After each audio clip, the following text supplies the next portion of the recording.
Hello दोस्तों, good morning. आज BEd second same के अंतर्गत जो पेडागोजी ऑफ सोशल स्टडीज है उसमें हमारा टॉपिक है ऑडियो विजुअल एड्स यानी श्रव्य दृश्य सामग्री। इससे पिछले वीडियो में मैंने आपको बताया था कि जब हम कक्षा में टीचिंग करने के लिए जाते हैं, पढ़ाने के लिए जाते हैं, तो हमारा उद्देश्य होता है कि हम अपने शिक्षण को ज़्यादा से ज़्यादा क्या बनाएं, प्रभावशाली बनाएं। तो अपने शिक्षण को प्रभावशाली बनाने के लिए, सुगम बनाने के लिए, सरल बनाने के लिए और रुचिकर बनाने के लिए हम क्या करते हैं, कुछ शिक्षण सहायक सामग्रियों का क्या करते हैं, प्रयोग करते हैं। ठीक, तो जो ये शिक्षण सहायक सामग्री होती है ये अलग अलग प्रकार की होती है। ठीक है, अब इससे पहले कि मैं ऑडियो विजुअल एड्स के बारे में चर्चा करूं, थोड़ा सा एक इसके बैकग्राउंड में मैं एक चीज आपको बताना चाहता हूं कि जो एजुकेशनल ऑब्जेक्टिव्स हैं यानी जो शैक्षिक उद्देश्य होते हैं, जैसे हम ब्लूम को पढ़ेंगे। ठीक है, तो ब्लूम ने शैक्षिक उद्देश्यों को 3 भागों में बांटा है: कॉग्निटिव डोमेन, एफेक्टिव डोमेन और साइकोमोटर डोमेन। मतलब जब हम किस टीचिंग लर्निंग की बात करते हैं तो शिक्षण अधिगम के द्वारा इन 3 स्तरों पे व्यक्ति में या बालक में क्या होना चाहिए, परिवर्तन होना चाहिए। कॉग्निटिव डोमेन यानी ज्ञानात्मक स्तर पे विभिन्न प्रकार की वस्तुओं के बारे में उसको ज्ञान मिले। ठीक है, एफेक्टिव डोमेन मतलब होता है भावात्मक स्तर। ठीक है, तो भावात्मक स्तर पे जो उसने ज्ञान प्राप्त किया है, जो इसने पिछले यानी कॉग्निटिव डोमेन में जो उसने ज्ञान प्राप्त किया है, इस स्तर पे जो ज्ञान उसने प्राप्त किया है, एफेक्टिव डोमेन में वो उस ज्ञान को रियलाइज करे, उस ज्ञान को आत्मसात करे। और तीसरा है साइकोमोटर यानी क्रियात्मक पक्ष। जो ज्ञान उसने रियलाइज किया उस ज्ञान को वो अपने व्यवहार में लाए या अपने क्रिया कौशल में उसका क्या करे, प्रयोग करे। ठीक है, तो ये 3 स्तर हो गए। इन 3 स्तरों को हम 3H के द्वारा भी समझ सकते हैं। 3H में आपका जो पहला H है वो है हेड। कॉग्निटिव में आप देख सकते हैं हेड, एफेक्टिव डोमेन में हार्ट और साइकोमोटर डोमेन में हैंड। यानी कॉग्निटिव डोमेन जो आपका है या ज्ञानात्मक स्तर जो आपका है उसमें हेड यानी आपकी बुद्धि के विकास के लिए काम किया जाता है। आपको जो है ज्ञानात्मक स्तर पे जो है आपकी बुद्धि का विकास किया जाता है। आपको बहुत सारा नॉलेज और बहुत सारी सूचनाएं, इंफॉर्मेशन और फैक्ट बताए जाते हैं जिनको आप पढ़ते हैं, जिनको आप याद करते हैं, रिकॉग्निशन उसका करते हैं। एफेक्टिव डोमेन में आप उस चीज को रियलाइज करते हैं, उस चीज से अपने आप को एसोसिएट करते हैं।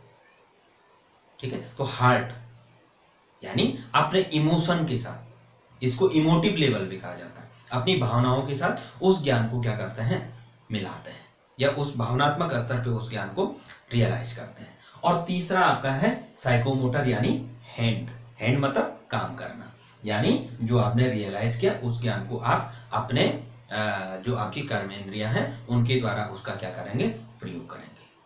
ठीक, तो जैसे मैं आपको एक उदाहरण बताना चाहूँ यदि इस चीज को समझने के लिए, कि जैसे हमें ज्ञानात्मक स्तर पे ये पढ़ाया जाए कि सदा सत्य बोलो, सदा सत्य बोलना चाहिए।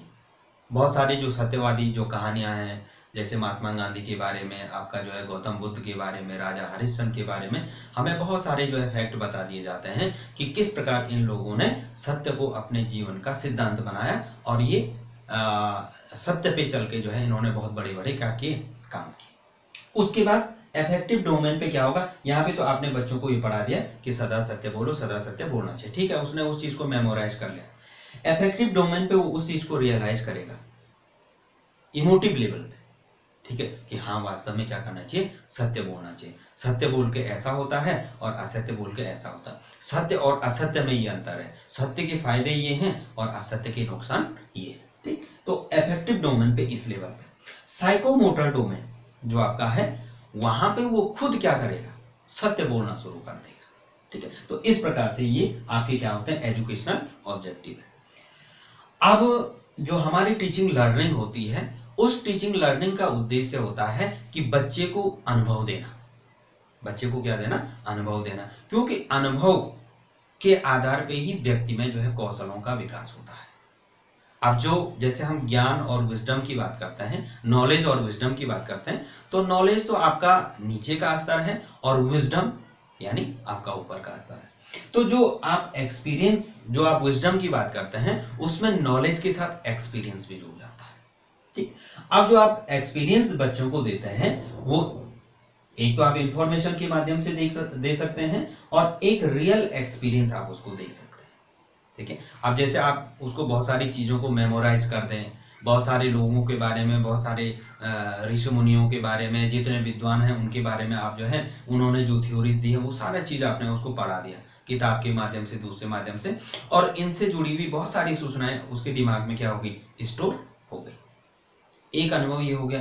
दूसरा अनुभव ये हो गया कि आप जो है उसको उन चीज़ों को रियलाइज और उन चीज़ों को प्रैक्टिस उसके द्वारा करवा रहे हैं। तो जब आप प्रैक्टिस उससे करवाते हैं तो ऐसे अनुभवों को हम रियल एक्सपीरियंस या वास्तविक एक्सपीरियंस कहते हैं। और इन रियल एक्सपीरियंस के द्वारा ही बच्चे के व्यवहार में क्या आता है, वास्तविक परिवर्तन आता है। ठीक, अब जैसे हमने कहा कि जैसे हम बच्चे को पढ़ा रहे हैं कि जब बारिश होती है तो आसमान में बादल लगते हैं। बारिश होते समय क्या लगता है, आसमान में बादल लगते हैं। ये हमने उसको किताब से पढ़ा दिया, या हमने उसको बताया कि जब बारिश होती है तो आसमान से पानी गिरने लगता है। लेकिन हम उसे इस चीज का रियल एक्सपीरियंस कराएं। जिस समय बारिश का मौसम है उस समय उसको दिखाएं कि ये देखो बादल लगे हुए हैं, ये काले बादल लगे हुए हैं और कुछ टाइम बाद ये पानी के रूप में क्या कर जाएंगे, बरस जाएंगे। तो these are called real experience. और ये जो वास्तविक अनुभव है यही हमारे व्यवहार में वास्तविक परिवर्तन लाते हैं। व्यवहार में वास्तविक परिवर्तन यानी सीखे गए ज्ञान को जब हम कौशल के रूप में प्रयोग करते हैं तो उसको हम क्या कहते हैं, वास्तविक व्यवहार परिवर्तन कहते हैं। ठीक है, अब जब हम एक्सपीरियंस देने की बात करते हैं, बच्चे को रियल एक्सपीरियंस देने की बात करते हैं, तो जो आपकी शिक्षण सहायक सामग्री है उसका एक बहुत महत्वपूर्ण योगदान है। उसके द्वारा आप विभिन्न माध्यमों से आप उसको क्या कर सकते हैं, वास्तविक अनुभवों का आयोजन कर सकते हैं। तो यदि हम शिक्षण सहायक सामग्री का प्रयोग करें तो हम इनको अलग अलग भागों में बांट सकते हैं, ऑडियो विजुअल, ऑडियो विजुअल। ठीक है, ऑडियो जो एड आपका है, ऑडियो एड मतलब जो है आप जिसके द्वारा सिर्फ क्या कर सकते हैं, सुन सकते हैं। विजुअल जिसे आप सिर्फ देख सकते हैं, और ऑडियो विजुअल मतलब है कि आप उसके द्वारा सुन भी सकते हैं और आप देख भी सकते हैं। ठीक है, तो एक 2 लाइन की मैंने डेफिनेशन ऑडियो विजुअल एड्स की लिखी हुई है। Audio visual aids are any device which can be used to make learning experience more concrete, more realistic and more dynamic। यानी जो ऑडियो विजुअल एड है, यानी जिनको हम हिंदी में श्रव्य दृश्य सामग्री कहते हैं, ठीक है, तो वो ऑडियो विजुअल एड्स वे डिवाइस हैं, वे साधन हैं जिनके द्वारा हम क्या करते हैं, बच्चे को या सीखने के दौरान more concrete, more realistic and more dynamic experience बच्चे को देना चाहिए। मोर कंक्रीट, कंक्रीट मतलब मूर्त, मोर रियलिस्टिक ज्यादा वास्तविक, एंड मोर डायनेमिक मतलब ज्यादा गतिशील। ठीक है, तो ऐसे अनुभव जो है हम क्या कर सकते हैं, ऑडियो विजुअल एड्स के द्वारा अपने बच्चे को दे सकते हैं। पिछले वीडियो में मैंने आपको बताया था कि ये जो साधन होते हैं, इन साधनों के द्वारा हम अपने शिक्षण को प्रभावशाली बना सकते हैं, बच्चों के मन मस्तिष्क पे जो है स्थायी प्रभाव डाल सकते हैं, सीखने में उनकी रुचि को उत्पन्न कर सकते हैं, उनको अभिप्रेरित कर सकते हैं, उनको क्रियाशील कर सकते हैं, और उनकी जो इंद्रियां हैं सीखने के दौरान उसको हम क्या कर सकते हैं, क्रियाशील कर सकते हैं। ठीक, तो इस बात पे हमारी चर्चा हुई थी। तो जो ये ऑडियो विजुअल एड्स हैं, इनका उद्देश्य भी यही आपका है, यानी कि क्या करेंगे, हम अपने शिक्षण को ज़्यादा से ज़्यादा प्रभावशाली, ज़्यादा से ज़्यादा रुचिकर और ज़्यादा से ज़्यादा सरल और सर्वग्राह्य बनाने के लिए हम क्या करते हैं, ऑडियो विजुअल एड्स का प्रयोग करते हैं। अब इनका यदि हम क्लासिफिकेशन करें, इनका वर्गीकरण करें, यानी जो हम साधनों का यूज करते हैं, ठीक है। तो एक वर्गीकरण तो आपका ये है कि परंपरागत साधन और आधुनिक साधन। तो परंपरागत साधन में जैसे आप देख सकते हैं, जैसे आप पाठ्य पुस्तक आपकी हो गई, श्यामपट्ट हो गया, पत्र पत्रिकाएं होगी, तो इनको हम किस में रखते हैं, परंपरागत साधन में रखते हैं। ठीक। जो आधुनिक विभाजन या जो modern classification of the teaching add है, ठीक है, तो उसमें आपका जो है ये तीन आपके हैं, विजुअल एड्स, ऑडियो एड्स और ऑडियो विजुअल एड्स। यानी विजुअल मतलब दृश्य सामग्री, ऑडियो यानी श्रव्य सामग्री और ऑडियो विजुअल यानी दृश्य श्रव्य सामग्री। ठीक। तो विजुअल एड्स यानी दृश्य सामग्री हम उन सामग्रियों को कहते हैं जिनके द्वारा बच्चा आंख के द्वारा देख करके जो है अनुभवों को क्या करता है, प्राप्त करता है। इसमें आप जैसे देख सकते हैं कि जैसे आपका चित्र हो गया, पिक्चर हो गया, आपका पोस्टर हो गया, चार्ट हो गया, मानचित्र हो गया, प्रतिरूप यानी मॉडल हो गया, पुस्तक हो गया, आपका सैंपट है, वास्तविक पदार्थ है और ग्लोब है। ये सारी चीजें आपका किस में आता है, विजुअल एड्स में आता है, यानी दृश्य सामग्री में आता है। इन चीजों का प्रयोग जब आप करते हैं तो बच्चा सिर्फ आंखों के द्वारा क्या कर सकता है, देख सकता है, उसको इन चीजों से सुनाई नहीं देता। दूसरा आपका है ऑडियो एड्स। ऑडियो एड्स मतलब जिनको आप सुन सकते हैं। ठीक। तो आपका जैसे रेडियो है, जैसे टेप रिकॉर्डर है, ग्रामोफोन और भाषा प्रयोगशाला। आप जैसे देख रहे हैं कि रेडियो के माध्यम से बहुत सारे शैक्षिक प्रोग्राम आते हैं। आप टेप रिकॉर्डर की बात कर रहे हैं, तो टेप रिकॉर्डर में क्या किया जाता कि जो विद्वान लोग हैं, जो टीचर हैं या किसी विषय से जुड़े हुए विशेषज्ञ हैं, उनकी आवाज को रिकॉर्ड करके जो है बच्चों को सुनाया जाता है। भाषा प्रयोगशाला, भाषा प्रयोगशाला में क्या होता है कि किसी पर्टिकुलर भाषा को सीखने के लिए जो है, जो उस भाषा के विद्वान हैं या जो टीचर्स हैं, उनके द्वारा बताई गई बातों को जो है या कैसे एक लैंग्वेज को प्रैक्टिस करना है, उसके बारे में चीजों को रिकॉर्ड किया जाता है। तो इस प्रकार की सामग्री जो जिन्हें बच्चे कान के द्वारा सुनते हैं, क्या करते हैं, सिर्फ कान के द्वारा सुनते हैं। कोई भी चीज आप बता रहे हैं वो कान के द्वारा सुनते हैं, तो ऐसी चीजों को हम कहते हैं श्रव्य सामग्री। और जो तीसरा और सबसे महत्वपूर्ण आपका है वो है ऑडियो विजुअल एड्स, यानी श्रव्य दृश्य सामग्री। ऐसी सामग्री जिसको हम देख भी सकते हैं, जिसके द्वारा हम देख भी सकते हैं और सुन भी सकते हैं। सीखने के दौरान बच्चा अपनी आंखों से चीजों को देखता है, आंखों से भी अनुभवों को लेता है और सुन करके बाय हियरिंग या बाय लिसनिंग भी क्या कर सकता है, अनुभवों को प्राप्त कर सकता है। और मनोविज्ञान क्या कहता है, मनोविज्ञान ही कहता है कि लर्निंग के दौरान बच्चे की ज्यादा से ज्यादा क्या होनी चाहिए, ज्यादा से ज्यादा इंद्रियां उसकी एक्टिवेट होनी चाहिए। आप उसकी ज्यादा से ज्यादा सेंसेस को यदि एक्टिवेट कर पाएंगे तो आपकी लर्निंग उतनी प्रभावशाली होगी, उतनी मजबूत और उतनी जो है स्थायी होगी। तो आपका जो ऑडियो विजुअल एड्स है वो इसी सिद्धांत पे काम करता है। इसमें जैसे आपका दूरदर्शन चलचित्र हो गया यानी टेलीविजन हो गया, वीडियो कैसेट्स हो गई, कार्यशालाएं हो गई यानी कार्यशालाएं यानी वर्कशॉप हो गई, रोल प्ले हो गया, टेलीकॉन्फ्रेंस हो गया, इंटरनेट हो गया, कंप्यूटर असिस्टेड लर्निंग हो गई, मोबाइल फोन हो गया और यूट्यूब की चर्चा तो हमें करनी ही चाहिए, क्योंकि ये जो आपकी टीचिंग हो रही है ये यूट्यूब के माध्यम से ही संभव हो पा रही है। तो ऐसे अब देखो आजकल जो है क्या हो रहा कि जैसे लॉकडाउन की स्थिति है, तो दूरदर्शन के माध्यम से या दूरदर्शन के विभिन्न चैनल हैं उनके माध्यम से बच्चों का शिक्षण कराया जा रहा है। उनके लिए जो है टीचिंग लर्निंग अनुभवों की व्यवस्था की जा रही है। ठीक है, तो कितना महत्वपूर्ण आपका जो है दूरदर्शन आपका ये आपका साधन हो गया। वीडियो कैसेट्स में क्या होता है कि विभिन्न प्रकार की टीचिंग या इस प्रकार से जो लर्निंग के कुछ वीडियो शूट किए जाते हैं। अब आप जैसे देखते हैं कि वीडियो का हम या तो टेलीविजन पे देखते हैं या कंप्यूटर या लैपटॉप पे देखते हैं, तो उसके द्वारा हमें सुनाई भी देता है और हम आंखों से देखते भी हैं। कार्यशाला यानी किसी समस्या पे आपका चाहे वो विषय से संबंधित है या जो है पाठ के बाहर का कोई विषय है, तो जब कोई मतलब कोई रेलिवेंट समस्या है तो उस पे जो है हम कार्यशाला आयोजित करते हैं। कार्यशाला में हम उस विषय से संबंधित जुड़े हुए विशेषज्ञों को आमंत्रित करते हैं और वो हमारी विभिन्न प्रकार की समस्याओं का समाधान करते हैं। तो ये सारी चीजें आपकी किस में आती है, ऑडियो विजुअल एड्स में आती है।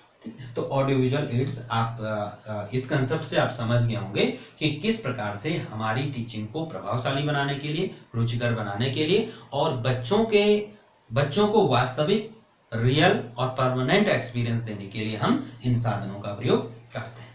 ठीक, अब बात आती है कि सामाजिक विज्ञान शिक्षण में हम किन किन साधनों का प्रयोग करें, किन किन ऑडियो विजुअल एड्स का प्रयोग करें, जिसके द्वारा हम क्या कर सकते हैं, सामाजिक विज्ञान शिक्षण को प्रभावशाली बना सकते हैं। तो इसमें सबसे पहला आता है आपका टेक्स्ट बुक। इसमें कोई दो राय नहीं है। हालांकि टेक्स्ट बुक जो यानी जो आपकी पाठ्य पुस्तक है तो उसमें चीजें लिखी हुई हैं, लेकिन जितने अनुभव एक किताब में समाहित हो सकते हैं उतने अनुभव किसी दूसरे एड्स में या दूसरे आपके साधन में समाहित नहीं हो सकते। तो पाठ्य पुस्तक सबसे महत्वपूर्ण आपकी जो है, इसमें सहायक सामग्री होगी, क्योंकि पाठ्य पुस्तक का जो कंस्ट्रक्शन है, उसका जो निर्माण है, उसमें जो अनुभव है वो विषय के विशेषज्ञ लोगों का है।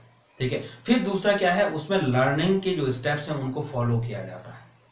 लर्निंग के अनुभवों को, जैसे बहुत सारे मैप्स उसमें बने हुए हैं, बहुत सारे कार्टून्स उसमें बने हुए हैं, कुछ रियल एक्सपीरियंस की घटनाएं उसमें हैं। तो इन सारी चीज़ों से बच्चा क्या होता है, अट्रैक्ट होता है। तो अट्रैक्ट होना यानी वो अपने विषय की ओर आकर्षित होता है, उसकी विषय में रुचि उत्पन्न होती है। इसके साथ साथ न्यूज़पेपर, समाचार पत्र जो है सामाजिक विज्ञान को पढ़ाने का एक महत्वपूर्ण साधन है। आप जैसे आप राजनीतिक घटनाओं की बात करें तो बिना न्यूज़पेपर के आप इन चीज़ों को मतलब समझ नहीं सकते हैं। आप नागरिक शास्त्र पढ़ा रहे हैं तो नागरिक शास्त्र पढ़ाने के लिए जो है, यदि आप बच्चों को न्यूज़पेपर पढ़ने के लिए कहें तो बहुत बड़े लेवल पे उसकी अंडरस्टैंडिंग उस संबंध में डेवलप हो सकती है। इसके बाद पिक्चर और चार्ट्स हैं, मैप्स जो आपके मानचित्र हैं, जैसे आप सामाजिक विज्ञान में जो है जैसे ज्योग्राफिकल मानचित्र आप प्रयोग कर सकते हैं, विभिन्न देशों के नक्शे हैं, या जो भौतिक संरचना है उसके बारे में आप मानचित्र देख सकते हैं, या इतिहास में जो विभिन्न डायनेस्टीज हैं, विभिन्न प्रकार के साम्राज्य हैं, उनको आप जो है मानचित्र के माध्यम से क्या कर सकते हैं, डिनोट कर सकते हैं। मॉडल्स यानी किसी चीज़ का प्रतिरूप, जैसे आप ताजमहल पढ़ा रहे हैं तो उसका जो है आप क्या बनाएंगे, प्रतिरूप बनाएंगे। जैसे आप जो है थर्माकोल के माध्यम से बनाते हैं या दूसरे जो ऑब्जेक्ट्स होते हैं उनकी सहायता से आप क्या बनाते हैं, मॉडल्स को बनाते हैं। डिस्कवरी चैनल, आपने अपने टेलीविजन पे देखा होगा, एक चैनल आता है, बहुत ही महत्वपूर्ण चैनल आपका है डिस्कवरी चैनल। तो इस चैनल के माध्यम से आपका जो है विभिन्न जो पादप हैं, विभिन्न पशु पक्षियाँ हैं, और आपका जो है विभिन्न जोग्राफिकल कंडीशंस हैं, डिफरेंट काइंड ऑफ जो ट्राइब्स हैं, लोगों की विभिन्न प्रकार की जो संस्कृतियाँ हैं, तो उनके बारे में जो है इस चैनल पे प्रदर्शित किया जाता है। या आपका जो है कंप्यूटर लर्निंग, ठीक है। तो जिसको जैसे हम इंटरनेट की बात कर रहे हैं तो इंटरनेट को हम ऑपरेट किसके द्वारा करते हैं, कंप्यूटर या लैपटॉप के द्वारा करते हैं। तो यहाँ पे आप अपने सामाजिक विज्ञान शिक्षण में इन साधनों का प्रयोग कर सकते हैं और अपने शिक्षण को रुचिकर और प्रभावशाली बना सकते हैं। ठीक, अब बात आती है कि इनके गुण क्या हैं। जो ऑडियो विजुअल एड्स हैं, श्रव्य दृश्य सामग्री है, तो इनके गुण क्या हैं। इनके गुण वही हैं जो पिछले वीडियो में मैंने आपको जो है शिक्षण सहायक सामग्रियों के बनाए थे, कि जैसे ये शिक्षण के दौरान शिक्षण अधिगम के दौरान क्रियाशीलता रहती है, बच्चों को अभिप्रेरित करते हैं, पाठ में बच्चों की रुचि जागृत करते हैं, बच्चों को प्रश्न पूछने के लिए जिज्ञासु बनाते हैं, एक्टिवेट करते हैं। तो ये सब इनके गुण हो गए। और इनके दोषों में यदि हम देखें तो हालांकि बहुत ज़्यादा दोष हम इनके नहीं बता सकते हैं, लेकिन कुछ दोष ऐसे हो सकते हैं कि कई बार कुछ साधन ऐसे होते हैं जो ज़्यादा टाइम टेकिंग होते हैं। माना आपको जो है किसी मूवी को उन्हें दिखाना है तो इसमें टाइम आपका ज़्यादा लग सकता है, या इसके लिए आपको जो है कुछ महंगे उपकरणों की आवश्यकता पड़ सकती है जिन पे ज़्यादा धन खर्च करना पड़े। ठीक है, तो ये आपके जो हो गए ऑडियो विजुअल एड्स, और सामाजिक विज्ञान में आप इनका कैसे प्रयोग करेंगे। तो आज के वीडियो में इतना ही। Thank you.